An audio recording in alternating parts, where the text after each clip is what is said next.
Welcome to Emily academy Hyderabad. This is doctor Moses. BEd కోర్సులో ఒక కష్టమైన సబ్జెక్టు పెడగాజీ. పెడగాజీ అంటే శబ్దపరంగా పైడస్ మరియు ఎగగో అనే రెండు గ్రీక్ పదాల నుంచి గ్రహించబడినది పెడగాజీ. పైడస్ అంటే శిశువు, ఎగగో అంటే దారి చూపడం. శబ్దపరంగా పెడగాజీ శిశువుకు దారి చూపడం అనే అర్థంలో ఉపయోగిస్తారు. ప్రాచీన గ్రీసు దేశంలోని నగరాలలో బానిసలు తమ యజమానుల పిల్లల అభ్యసన కార్యక్రమాలకు వెళ్ళేటప్పుడు వారిని స్కూల్ నుంచి ఇంటి నుంచి స్కూల్కు తీసుకొని వెళ్ళేవారు. వీరిని పెడగోగ్ అనేవాళ్ళు. పెడగోగ్ అంటే స్ట్రిక్ట్ ఇన్స్ట్రక్టర్. సో ఈ పెడగోగ్ అనేటువంటి పదం ఈనాడు టీచర్గా మారింది. పెడగాజీ అనేటువంటి పదం బోధన అభ్యసన శాస్త్రంగా మారడం జరిగింది. So the modern concept of pedagogy is the science of teaching and learning for the children. Andragogy అంటే the science of teaching and learning for the adults. Andragogy గుర్తుంచుకోండి, ఏ ఫర్ అడల్ట్స్ అని గుర్తుంచుకోండి. వయోజనులకు బోధించేటువంటి బోధనా శాస్త్రం. కానీ మనకు డిఎడ్లో ముఖ్యంగా ఈ టీచర్స్ రిక్రూట్మెంట్లో నేర్పించే సబ్జెక్టు పెడగాజీ. పెడగాజీ అంటే బోధన అభ్యసన శాస్త్రం. ఒకప్పుడు బోధన ఒక కళ కావచ్చు, కానీ ఈనాడు ఒక శాస్త్రంగా మనం నేర్చుకోవాలి. ప్రధానంగా బోధనలో 3 దశలు ఉంటాయి ఫిలిప్ డబ్ల్యూ జాక్సన్ ప్రకారం. ఏంటి ఆ 3 దశలు అంటే, బోధన పూర్వక దశ, దీన్ని ప్రియాక్టివ్ ఫేజ్ టీచింగ్ అంటాం. రెండవది పరస్పర బోధన దశ, ఇంటరాక్టివ్ ఫేజ్ టీచింగ్. మూడవది బోధన అనంతర దశ, post active phase of teaching. ఈ 3 దశలలో ఒక శిక్షణ పొందిన ఉపాధ్యాయుడు, వృత్తి నిపుణత కలిగిన ఉపాధ్యాయుడు ఏమి చేయాలి, ఏం చేయకూడదో మరి శాస్త్రీయంగా చెప్పేటువంటి శాస్త్రమే పెడగాజీ. సో ఈ పెడగాజీలో ఈ 2వ దశ చాలా ఇంపార్టెంట్. ముఖ్యంగా బోధనలో ఇంటరాక్టివ్ ఫేజ్. ఎన్సీఆర్టీ 45 నిమిషాలు ఒక పీరియడ్కు కేటాయించింది. ఈ 45 మినిట్స్లో ఎలా బోధించాలి, హౌ టు టీచ్ అనేది చాలా ఇంపార్టెంట్. ఇందుకు బోధనలో చాలా మ్యాగ్జిమ్స్ ఆఫ్ టీచింగ్, బోధనలో నియమాలు, స్కిల్స్ ఆఫ్ టీచింగ్, బోధన నైపుణ్యాలు, మెథడ్స్ ఆఫ్ టీచింగ్, బోధన పద్ధతులు ఉన్నాయి. అదేవిధంగా కొత్తగా అప్రోచెస్ ఆఫ్ టీచింగ్, బోధన ఉపగమాలు, మరి టెక్నిక్స్ ఆఫ్ టీచింగ్, బోధనలో మెలకువలు లేక యుక్తి అనేవి మనం డిఎడ్ లెవెల్లో చదువుకుంటాం. ఇందులో భాగంగా బోధనా పద్ధతులు. గతంలో ఒక పోటీ పరీక్షలు అడిగారు ఎక్కువగా బోధనా పద్ధతుల పైన. బోధనా పద్ధతి అంటే ఏమిటి, దాన్ని ఎవరు కనుక్కున్నారు, మరి ఎలా మనం పాఠ్యాంశ బోధనలు ఉపయోగించాలో ప్రశ్నలు అడుగుతున్నారు. ఇక్కడ ఒక ప్రశ్న అడిగారు, ఈ క్రింది వానిలో ఒకటి ఉపాధ్యాయ కేంద్రిత పద్ధతి. One of the following is a teacher centred method.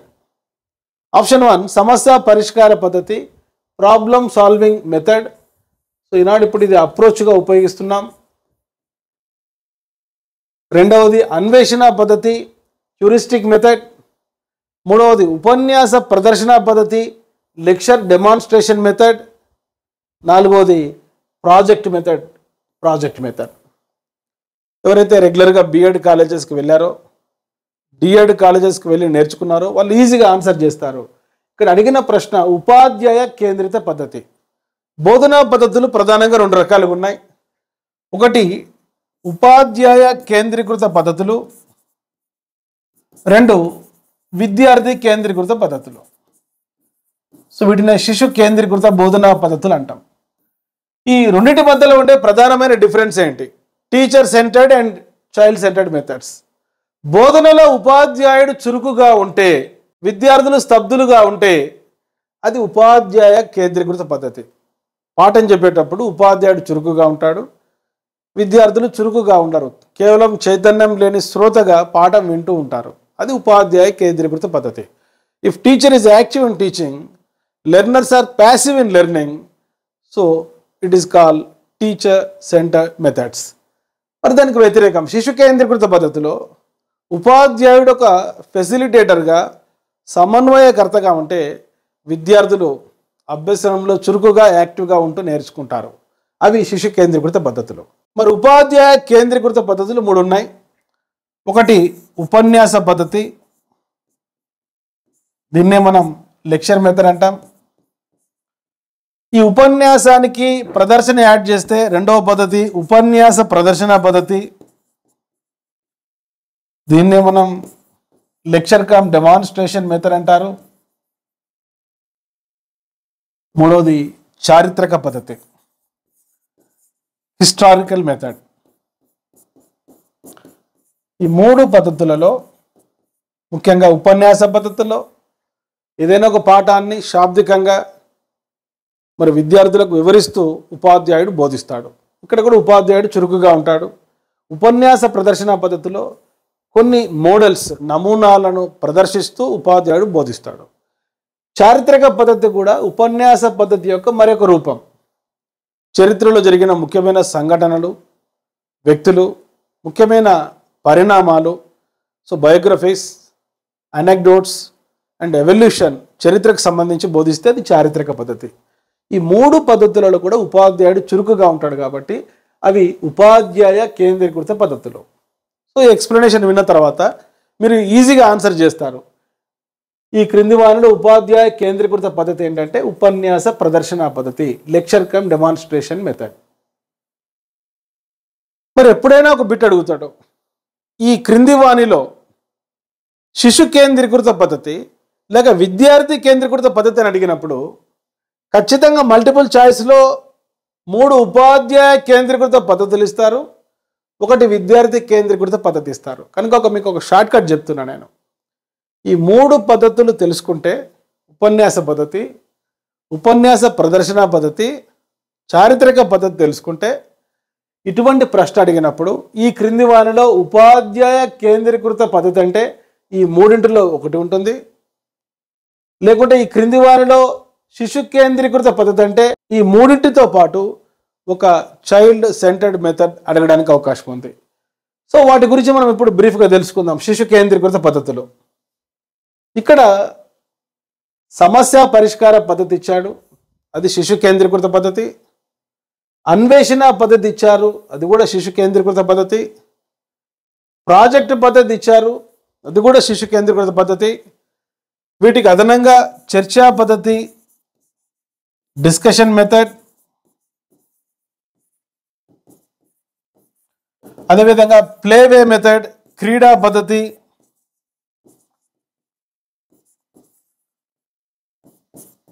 కృత్యాధార పద్ధతి,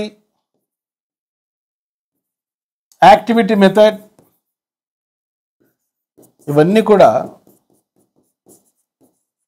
శిశు కేంద్రీకృత పద్ధతులు. ఈ పద్ధతులు తరగతి గదిలో ఆర్గనైజ్ చేసేటప్పుడు విద్యార్థి చురుకుగా ఉంటాడు. ఈ పద్ధతులకు సంబంధించి ఒక బ్రీఫ్ ఇంట్రొడక్షన్ ఇస్తాను, ఇప్పుడు నేర్చుకోవడానికి ట్రై చేయండి. అన్వేషణ పద్ధతిని రూపొందించింది ఎవరంటే హెచ్ఈ ఆర్మ్స్ట్రాంగ్. ఈ అన్వేషణ పద్ధతిలో ఒక ప్రయోగం చేసిన తర్వాత, ఎక్స్పెరిమెంట్ తర్వాత ప్రయోగ ఫలితాలను డిస్కస్ చేస్తూ మరి ప్రత్యేక అంశాల నుంచి సాధారణీకరణాలు, ఎంపెరికల్ టు రేషనల్, అనుభవం నుంచి హేతుబద్ధతకు ఉపాధ్యాయుడు బోధించడం జరుగుతుంది. ఈ అన్వేషణ పద్ధతిని కనుక్కున్నది ఆర్మ్స్ట్రాంగ్. మరి ఈ సమస్యను పరిష్కరించడంలో 4 ముఖ్యమైన పద్ధతులు ఉన్నాయి. 1 ఆగమన, 2 నిగమన, 3 విశ్లేషణ, 4 సంశ్లేషణ పద్ధతులు. సమస్యను పరిష్కరించడంలో 4 ముఖ్యమైన బోధనా పద్ధతులు ఉన్నాయి. ఆగమన, ఇండక్టివ్ మెథడ్, దీన్ని రూపొందించింది ఎవరంటే ఫ్రాన్సిస్ బేకన్. దీన్ని ఒక బోధనా పద్ధతిగా ఉపయోగించింది ఎవరంటే పెస్టాలజీ. ఆగమన పద్ధతిని కనుక్కున్నది ఫ్రాన్సిస్ బేకన్, దాన్ని ఒక బోధనా పద్ధతిగా ఉపయోగించినది పెస్టాలజీ. నిగమన పద్ధతి, డిడక్టివ్ మెథడ్, ఈ నిగమన పద్ధతిని కనుక్కున్నది ఎవరంటే అరిస్టాటిల్. తర్వాత విశ్లేషణ పద్ధతి, సంశ్లేషణ పద్ధతి. ఈ పద్ధతులు సమస్య పరిష్కారంలో భాగంగా ఉపయోగిస్తాం. ఇప్పుడే చెప్పాను, అన్వేషణ పద్ధతిని కనుక్కున్నది ఎవరంటే హెచ్ఈ ఆమ్స్ట్రాంగ్. అదేవిధంగా ప్రాజెక్టు పద్ధతి. ఈ ప్రాజెక్టు పద్ధతి వ్యావహారిక సత్తావాదం అందించిన ఒక గొప్ప కానుక, ప్రాగ్మాటిజం. ఈ ప్రాగ్మాటిజంను కనుక్కున్న వ్యక్తి ఎవరంటే John Dewey. John Dewey America దేశానికి చెందిన ఒక విద్యావేత్త, వ్యావహారిక సత్తావాదాన్ని రూపొందించారు. ఈ వ్యావహారిక సత్తావాదం అందించిన విద్యకు సంబంధించి ఒక గొప్ప కానుక ప్రాజెక్ట్ మెథడ్. ఈ ప్రాజెక్ట్ మెథడ్ను రూపొందించింది ఎవరంటే కిల్ ప్యాట్రిక్. గుర్తుంచుకోండి, ప్రాజెక్ట్ అంటే ప్యాట్రిక్ అని షార్ట్కట్. ఈ ప్రాజెక్ట్ పద్ధతిని ఒక బోధనా పద్ధతిగా ఉపయోగించినది స్టీవెన్సన్. రష్యా దేశంలో సైన్స్ పాఠ్యాంశాలు ఎలా బోధించాలో ఆచరణాత్మకంగా ప్రాజెక్టు పద్ధతిని ఒక బోధనా పద్ధతిగా ఉపయోగించినది ఎవరంటే స్టీవెన్సన్. ఇక్కడ 3 బిట్స్ నేర్చుకున్నారు. ప్రాజెక్టు పద్ధతి అందించిన తత్వం ప్రాగ్మాటిజం, వ్యవహారిక సత్తావాదం. ఆ వ్యవహారిక సత్తావాదానికి మూల పురుషుడు ఎవరు? John Dewey. ప్రాజెక్టు పద్ధతిని రూపొందించింది ఎవరు? Kill Patrick. ప్రాజెక్ట్ అంటే ప్యాట్రిక్ అని గుర్తుపెట్టుకోండి. ప్రాజెక్టు పద్ధతిని ఒక బోధనా పద్ధతిగా ఉపయోగించింది ఎవరు? స్టీవెన్సన్. సో ప్రాజెక్టు పద్ధతిని అందించిన ప్రాగ్మాటిజం రూపొందించింది ఎవరంటే జాన్ డూయి. జాన్ డూయి రాసినటువంటి ప్రఖ్యాత గ్రంథాలలో ఒక ముఖ్యమైన గ్రంథం ఏంటంటే మై పెడగాగిక్ క్రీడ్. క్రీడ్ అంటే నమ్మకము లేక విశ్వాసం. సో మై పెడగాగిక్ క్రీడ్ చాలా పోటీ పరీక్షలు అడిగారు ఈ బిట్. ఈ బుక్ రాసింది ఎవరంటే జాన్ డూయి. ఈ బుక్లో ఈయన ఒక ప్రిన్సిపల్ హైలైట్ చేశాడు. అదేంటంటే లెర్నింగ్ బై డూయింగ్, పని చేస్తూ అభ్యసించడం. 2012 డిఎస్సిలో ఈ బిట్ అడిగారు. లెర్నింగ్ బై డూయింగ్ అనేటువంటి బోధనా సూత్రాన్ని ప్రతిపాదించింది ఎవరంటే జాన్ డూయి. ఇదే సందర్భంలో గుర్తుంచుకోండి, లెర్నింగ్ వైల్ ఎర్నింగ్, సంపాదిస్తూ నేర్చుకో అని ప్రతిపాదించినది ఎవరంటే గాంధీజీ. మహాత్మా గాంధీ బేసిక్ ఎడ్యుకేషన్లో భాగంగా 1937లో ప్రాతిపదిక విద్యలో భాగంగా వార్ధా ఎడ్యుకేషనల్ ప్లాన్ రూపొందించి మరి బేసిక్ నీడ్స్ తీర్చేటువంటి క్రాఫ్ట్ సెంటర్డ్ ఎడ్యుకేషన్ నేర్చుకుంటే ఆ క్రాఫ్ట్కు సంబంధించిన వస్తువులు అమ్మడం ద్వారా డబ్బు వస్తుంది, నేర్చుకోవడం ద్వారా నైపుణ్యం వస్తుంది అన్న ఉద్దేశం చేత లెర్నింగ్ వైల్ ఎర్నింగ్ అని రూపొందించారు మహాత్మా గాంధీ. ఇదే సందర్భంలో ప్లే ద్వారా నేర్చుకోవచ్చు అని చెప్పారు ఫ్రోబెల్. ప్లేవే మెథడ్ను రూపొందించింది ఎవరంటే ఫ్రోబెల్. ఈ ఫ్రోబెల్ జర్మనీ దేశానికి చెందిన వ్యక్తి. ఈయన ప్రారంభించిన పాఠశాల పేరు kindergarten school. Kindergarten school యొక్క పూర్వనామం child nurture and activity institute. ఇదే సందర్భంలో జ్ఞానేంద్రియాలను ఉద్దీపింపజేస్తూ బోధించవచ్చు అని చెప్పింది ఎవరంటే మరియా మాంటిసోరీ. 5 జ్ఞానేంద్రియాలను స్టిమ్యులేట్ చేస్తూ బోధించవచ్చు అని చెప్పినది Mariya Montessori. So Mariya Montessori ప్రారంభించిన స్కూల్ పేరు చిల్డ్రన్స్ హౌస్. సో ఈ చిల్డ్రన్స్ హౌస్ అనేటువంటి పాఠశాల ఇటలీలో ఏమని పిలిచేవారంటే కాసాడి బాంబిని. ఒకసారి ఎడ్యుకేషన్లో ఈ బిట్ అడిగారు, కాసాడి బాంబిని. చిల్డ్రన్స్ హౌస్ను ఇటలీలో ఏమంటారు? కాసాడి బాంబిని. ఈ పాఠశాల ప్రారంభించింది ఎవరు? మరియా మాంటిసోరీ. మరియా మాంటిసోరీ రూపొందించిన బోధనా పద్ధతి సెన్సరీ పర్సెప్షన్. చూడండి, ఇక్కడ నువ్వు ఏ ఫర్ యాపిల్ అని నేర్పించాలి. సో మాంటిసోరీ విధానంలో ప్రతి జ్ఞానేంద్రియానికి శిక్షణ ఇవ్వడం జరుగుతుంది.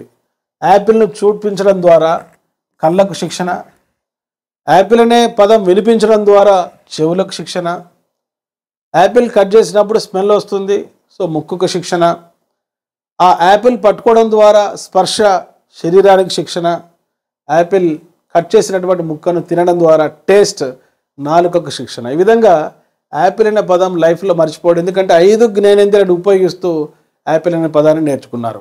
ఇది జ్ఞానేంద్రియ ప్రత్యక్షం మరియా మాంటిసోరీ రూపొందించిన విధానం. మనం డిస్కస్ చేస్తున్నాం ఎలా బోధించాలంటే ఒక అన్ట్రైన్డ్ టీచర్ కేవలం టాక్ అండ్ చాక్ మెథడ్ మాత్రం ఉపయోగిస్తాడు, ఉపన్యాస పద్ధతి మాత్రం ఉపయోగిస్తాడు.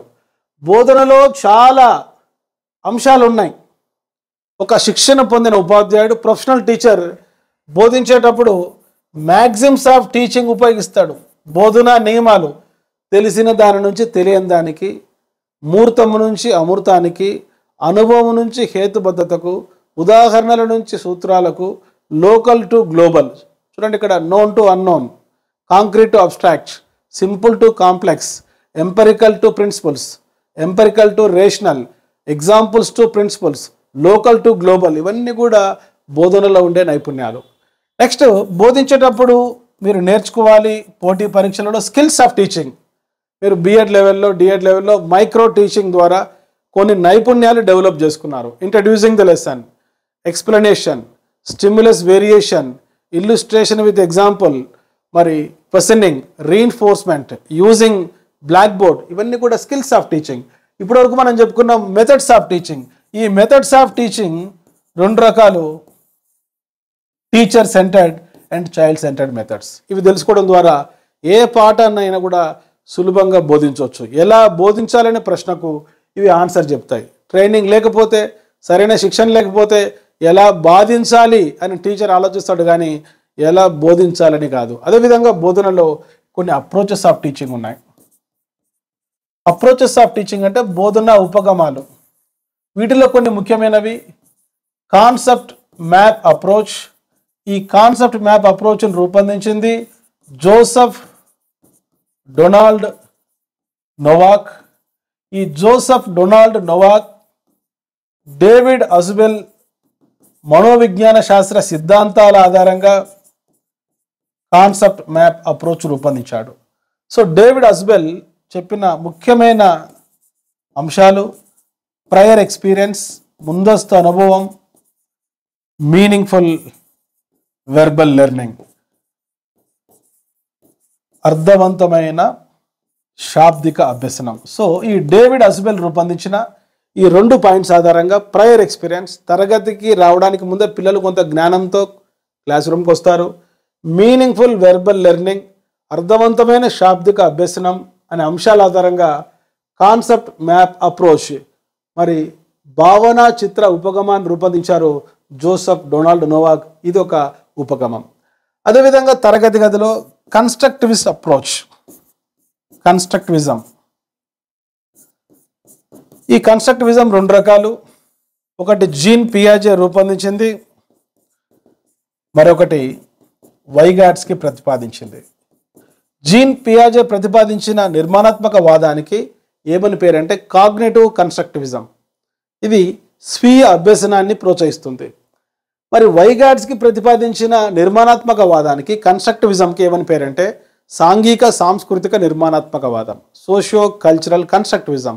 మరి సమాజంలో ఉండే మోర్ నాలెడ్జబుల్ అదర్స్తో ఇంటరాక్ట్ కావడం వల్ల పిల్లలు తమ తెలిసిన జ్ఞానానికి తెలియని జ్ఞానానికి మధ్య ఉన్న దూరాన్ని అధిగమిస్తారంటారు వైగాట్స్కి. ఇప్పుడు డిస్కస్ చేస్తున్నాం ఎలా బోధించాలంటే బోధనలో కొన్ని మ్యాక్సిమ్స్ ఆఫ్ టీచింగ్స్ ఉన్నాయి, బోధన నియమాలు.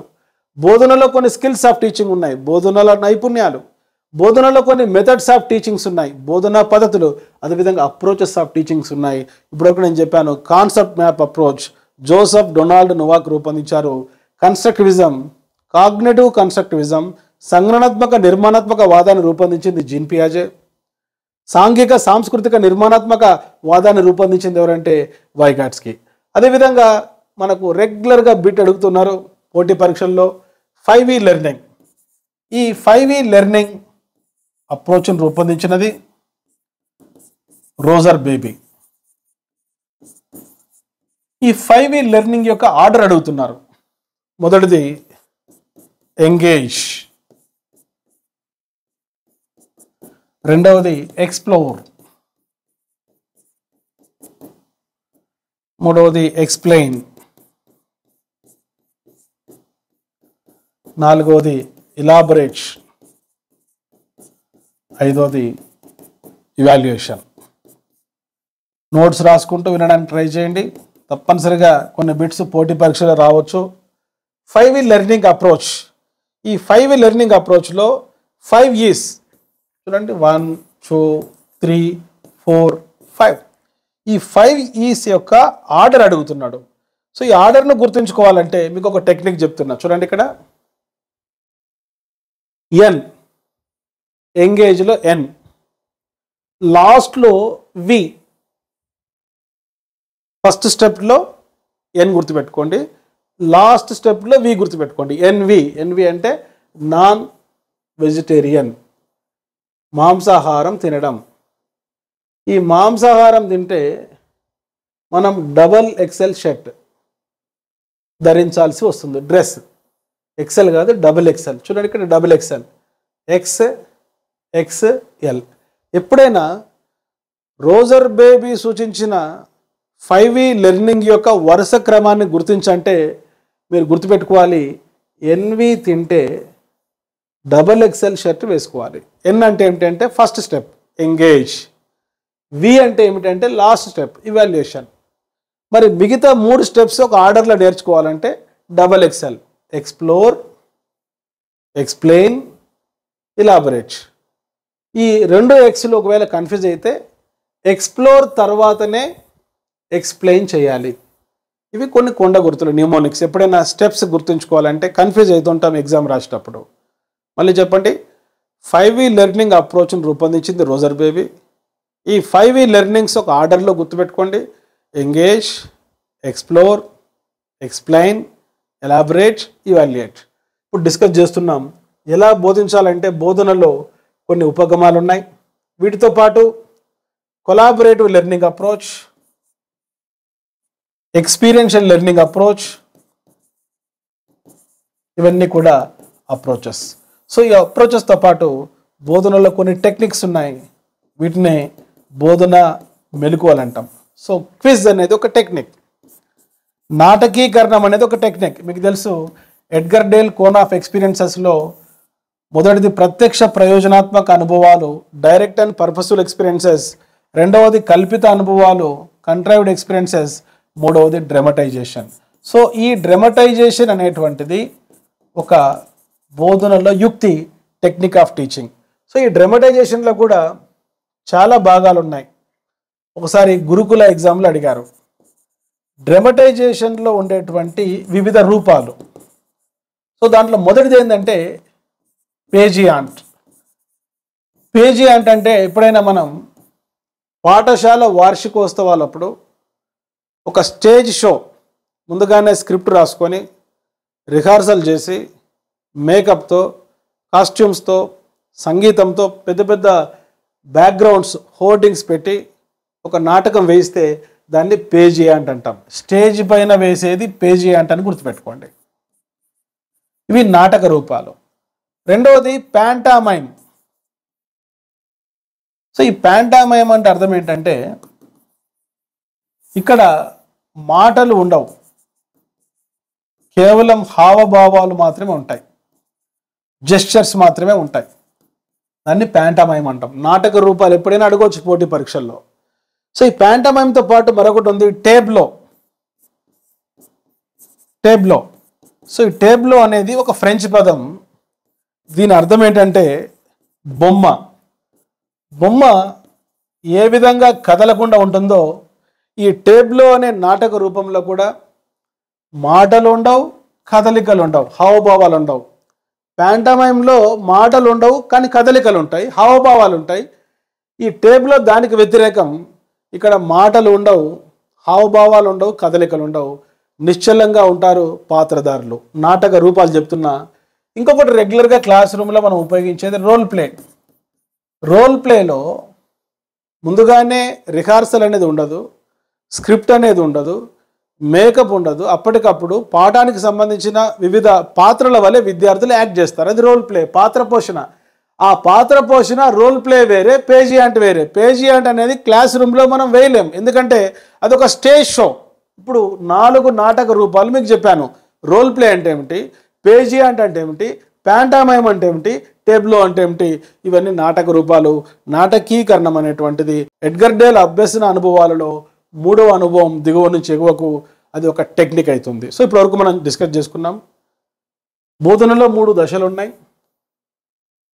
ఈ 2వ దశ పరస్పర బోధన దశలో పాఠం ఎలా బోధించాలనే అంశానికి సంబంధించి కొన్ని మ్యాగ్జిమ్స్ ఆఫ్ టీచింగ్ ఉన్నాయి, కొన్ని టెక్నిక్స్ ఆఫ్ టీచింగ్ ఉన్నాయి, స్కిల్స్ ఆఫ్ టీచింగ్ ఉన్నాయి, మెథడ్స్ ఆఫ్ టీచింగ్ ఉన్నాయి, అప్రోచెస్ ఆఫ్ టీచింగ్ ఉన్నాయి. ఇటువంటి మరింత కంటెంట్తో కూడుకున్న వీడియోస్ కోసం వెంటనే మా YouTube channel doctor Moses Emily మీరు సబ్స్క్రైబ్ చేసుకోండి. ఈ వీడియో లైక్ చేయండి, మీ ఫ్రెండ్స్కు షేర్ చేయండి.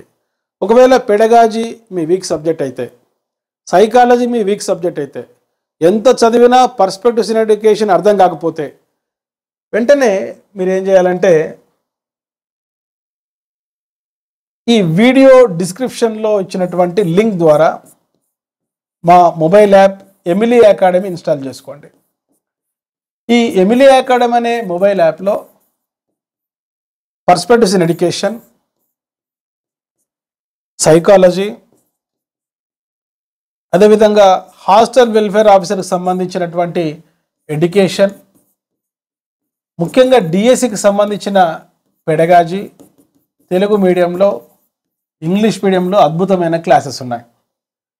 మీరు ఈ pedagogy subject, perspectives in education, ముఖ్యంగా ఎడ్యుకేషనల్ సైకాలజీ పుస్తకం చదివితే అర్థమయ్యే సబ్జెక్టు కాదు.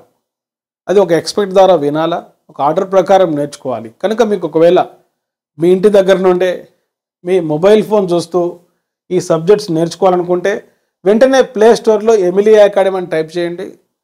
మా యాప్ వస్తుంది, యాప్ ఇన్స్టాల్ చేసుకోండి. ఒకవేళ మీరు ఉపయోగించే ఫోన్ ఐఫోన్ అయితే మరి మై ఇన్స్టిట్యూట్ అనేటువంటి యాప్లో ఆర్గనైజేషన్ కోడ్ ఎమిలీ అని టైప్ చేస్తే ఐఫోన్లో కూడా ఎమిలీ అకాడమీ యాప్ ఇన్స్టాల్ చేసుకోవచ్చు. ఇందులో స్టోర్ అనే ఫోల్డర్ ఉంది. ఈ స్టోర్ అనేటువంటి ఫోల్డర్లో ఈ సబ్జెక్టులకు సంబంధించిన క్లాసెస్ ఉంటాయి, కొన్ని డెమో క్లాసెస్ ఉన్నాయి, వినండి. ఒకవేళ ఆ క్లాసెస్ మీకు నచ్చితే వెంటనే ఈ కోర్స్ యాక్సెస్ చేసుకొని టాపిక్ వైజ్ క్లాసెస్ వింటూ నోట్స్ రాసుకుంటూ topic wise test series practice చేసుకుంటే ఈ కష్టమైన సబ్జెక్ట్స్ మీకు ఇష్టమైన సబ్జెక్ట్స్గా మారుతాయి. Dear students, no pains no gains. కష్టపడకుండా ఏది మనం ఫలితం ఆశించడానికి లేదు.